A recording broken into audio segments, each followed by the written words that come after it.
I'm Ashton Addison from Blockwest Capital for Investment Pitch Media and the Crypto Coin Show. And today on Blockchain Interviews, once again with Alejandro Gutierrez, Operations Lead at DeFactor. Alejandro, welcome back to the show. It is a pleasure to see you again. Ashton, thank you very much for having us back. It's a pleasure to be here, and great that we having the chance to reconnect. Likewise, and so much has happened since we spoke in the middle of 2021. A lot of ups and a lot of downs in the market as well. I know your team has done a lot to move the DeFactor project forward. And for the viewers that didn't see our first interview, let's just start off by getting a recap and an overview of what are the solutions that DeFactor is working on, and then we can dive into the details. Perfect. Yeah, so DeFactor is focusing on redefining financial services using DeFi as a vehicle.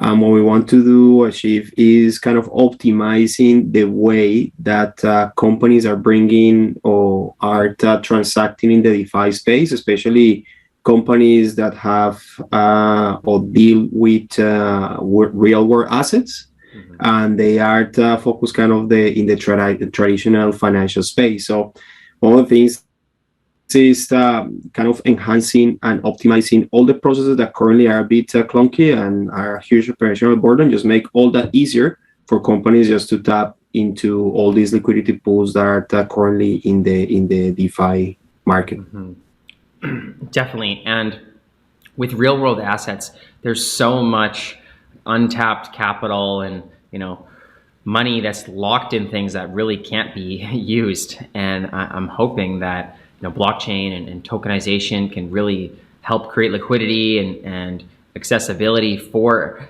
capital that's locked in these kind of assets. And I know that this is part of your goals as well. And I would love to hear the rationale behind, obviously this is a huge problem, but what inspired you to take on the problem?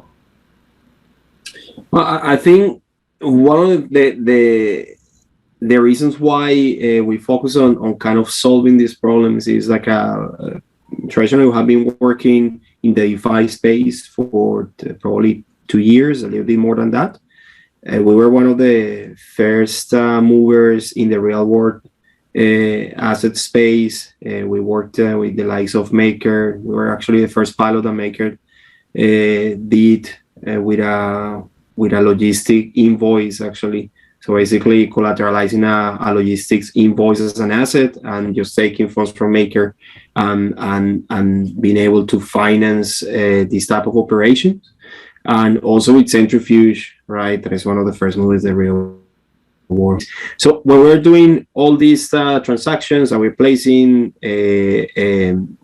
assets into the DeFi space, we realized that operationally was a huge burden, right? You needed to kind of change your processes, and traditionally in the financial space, processes are complex because there are so many parties, and you need to actually be sure of the reconciliation piece. Mm-hmm. So we say, look, this is a fantastic opportunity.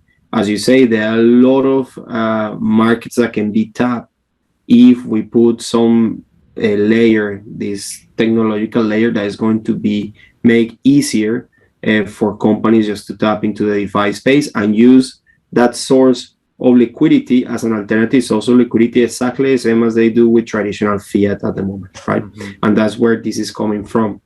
You touched a really interesting point about a liquidity that is trapped, right? And we see that all the time.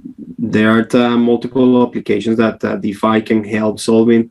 One of them is the trade finance space. Trade finance is extremely required in international commerce. As they call it, is the fuel of international commerce. So if there is no trade finance, there is a huge impact on transactions around the whole world. And DeFi has the potential actually to solve that issue, right? Like there is a gap at the moment of $1.5 trillion that is growing with COVID, and that DeFi can probably have that as a niche to help, right? Mm-hmm. Also, you have some luxury goods that are trapped there. Like one of the examples that I'm always giving is whiskey. So I'm based in Ireland, so love whiskey. I know the culture of the whiskey. but you have this cask that in these warehouses, right? And even though they have value, the value is increasing dramatically year after year. They're still, or the producers can still not tap into that asset that is there, and that's one of the things that we are focusing and we are willing to just help the small distilleries to just like extract some of the liquidity out of those assets that are parked doing nothing in a way. Mm-hmm. Great point, Alejandro. And I want to dive a little bit further into these real world assets and how exactly we tap into the liquidity. You know, I was thinking as an example, having a building, you know, there's been discussions about, you know, capital expenditures on large buildings and how do we tap into that. And I feel like this craze in NFTs with digital art and also real world art that's also has NFT versions of it is one kind of way that people are taking real world assets and tokenizing it. And I know you spoke about the liquidity pools, the partners you have, and the liquidity pools are getting really large already.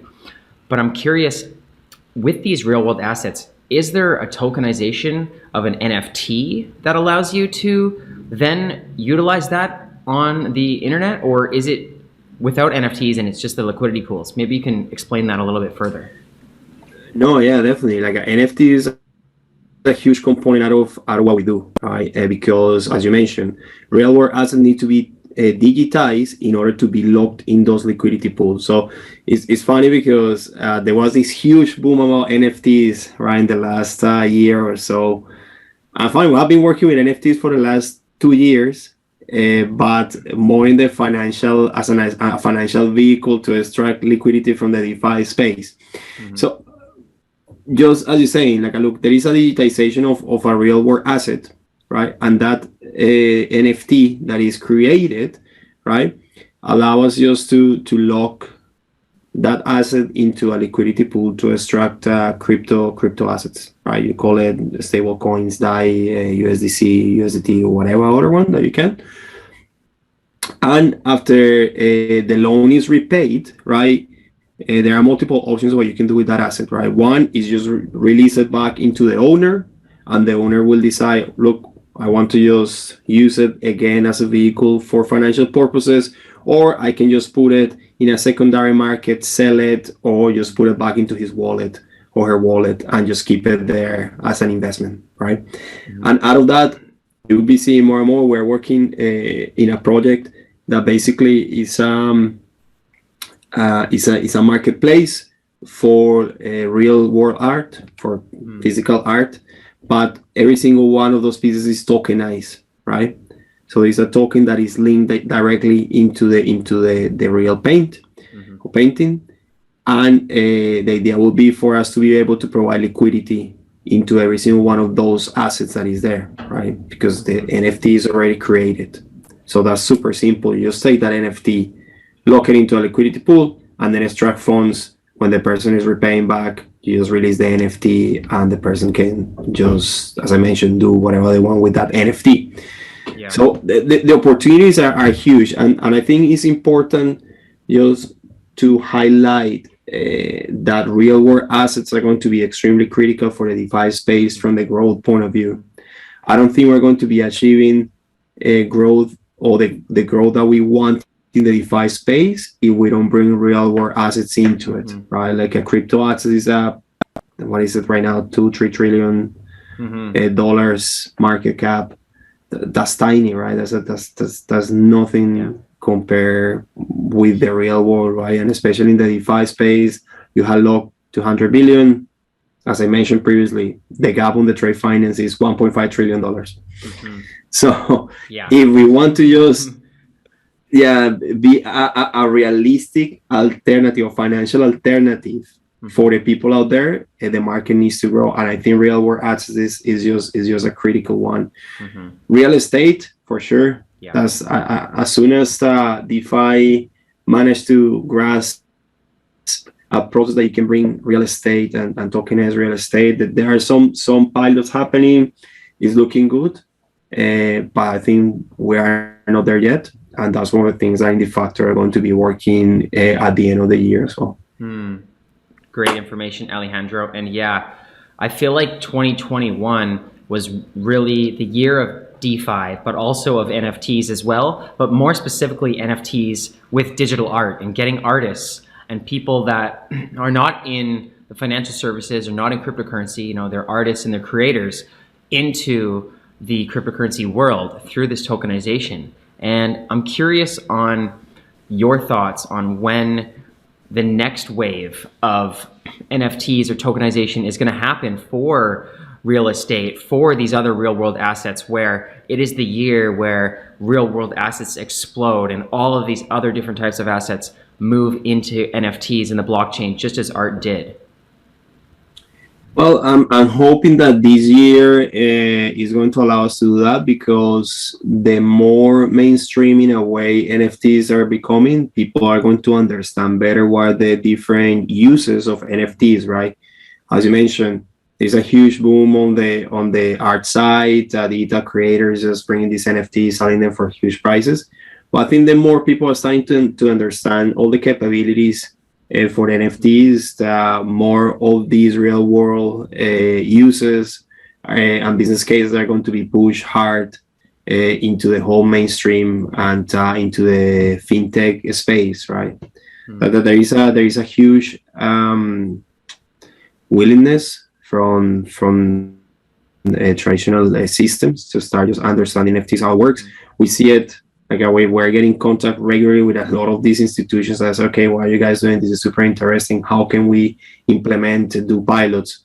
And that's starting telling you, right? Like they're starting looking at the DeFi space, they're starting looking at tokenization of assets. And when these big players are starting to get involved into it, you know that there's a big chance that will be happening soon. A prediction, we assume at the end of the year, we might have a more mainstream real world assets play and probably an increase in the volume of real world assets tokenized in the DeFi space. Amazing. Yeah, that would be incredible. And I feel like having large players in the space jump on board with this as well, that have a lot of assets under management, where they have a huge network effect of, you know, protocol and large communities to spread the word. I feel like that would help. And I'm wondering if you're already working with any of these layer one protocols or many of these huge blockchain platforms to help accelerate this. Yeah, definitely. We have been working, let's say, or trying to attract what is happening in the real world asset space in Ethereum mainly, and trying to attract or create some buzz in some other layer one protocols. As I mentioned to you, we got our from the guys on Algorand, because they're interested in having real world assets tapping into liquidity pools that are there. They're fairly early on that journey, but they understand how critical real world assets are going to be for them. So that's something we're going to be working all this year. And the idea will be just being able to tap into all the liquidity that the Algorand has that is big enough, right? We have some other ones that I cannot disclose yet, but a similar approach. And I think for DeFactor, the importance is whatever there is liquidity that can help, right? Traditional use of sources, we will try to just be there and help those asset originators that are in need for alternative sources of funding, right? Definitely. And I know you mentioned you're already working with a lot of these large partners. In terms of the product itself, growing the ecosystem, what is the team's main goals for the next 6 months and throughout 2022 in getting to the next stage for DeFactor?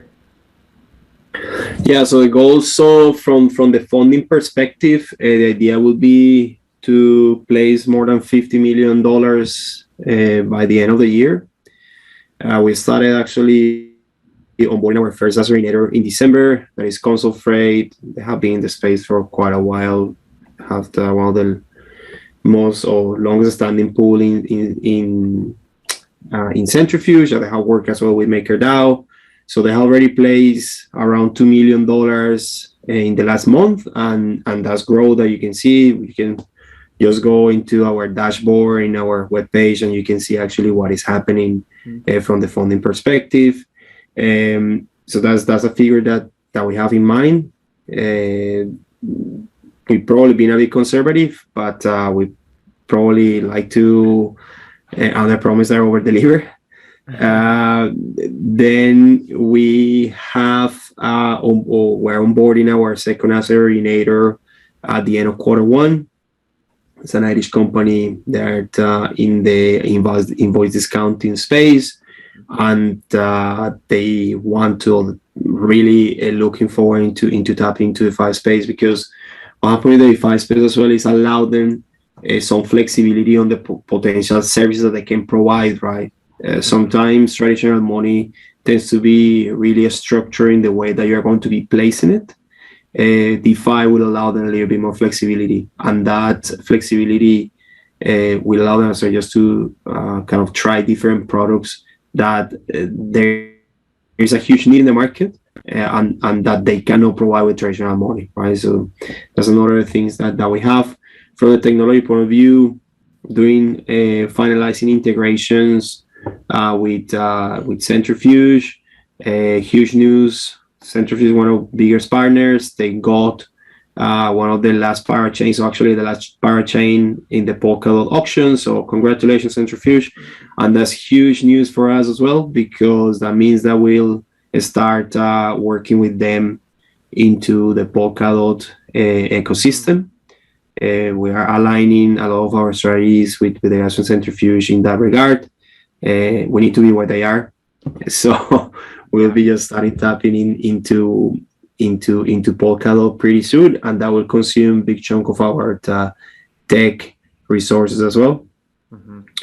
And by the end of the year, the idea will be just have at least 6 or 7 asset originators that are tapping into a liquidity pool in the Centrifuge ecosystem, either in the existing Ethereum or in Polkadot, right? That will make our lives way easier, because you don't have to pay for the cost of gas. Yeah, it's one of the most critical components. So yeah, you see, like it's a pack on the ancillary side, like marketing. We're bringing huge push. We brought a new CMO. Super experienced person will be just giving some more information to the community pretty soon. Someone that has worked with one of the largest layer ones in the space. Mm-hmm. And the idea will be just to have a huge marketing push this year.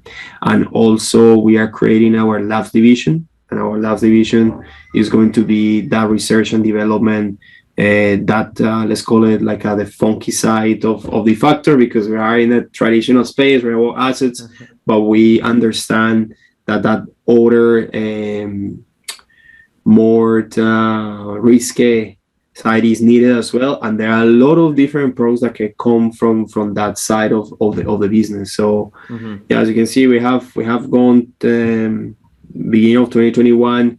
We were just structuring what we're going to do as a company, and I think we have now a clear path that is going to be presented as well to the whole community pretty soon. Amazing, Alejandro. Tons of updates. Glad you mentioned Centrifuge partnership. I know we were discussing that in our last video. That was before they won the parachain offering, and I think that Centrifuge has great fundamentals, so I'm looking forward to seeing how that plays out with DeFactor, and thank you for all those other updates as well. And for the viewers, for them to follow along as these updates roll out and to learn more about the DeFactor ecosystem, token, and the community, what's the best way for them to learn more? Now, most of the things that you will find in our webpage, that is www.defactor.com. Over there you will be able to find Telegram links, Discord, LinkedIn, and any other social media. So that's what I would suggest to everybody do. And yeah, and regularly we'll be just posting a lot of updates in the webpage as well. Sounds great. I will leave all those social links you mentioned and the DeFactor.com ecosystem website all in the description box below. Thank you so much, Alejandro, for coming back on the show. I really appreciate it. All the best with DeFactor throughout the rest of this year and until we speak again. And let's follow up in the near future. Awesome, Ashton. Thank you very much for having us again. It's a pleasure to be here. And yeah, let's keep in touch.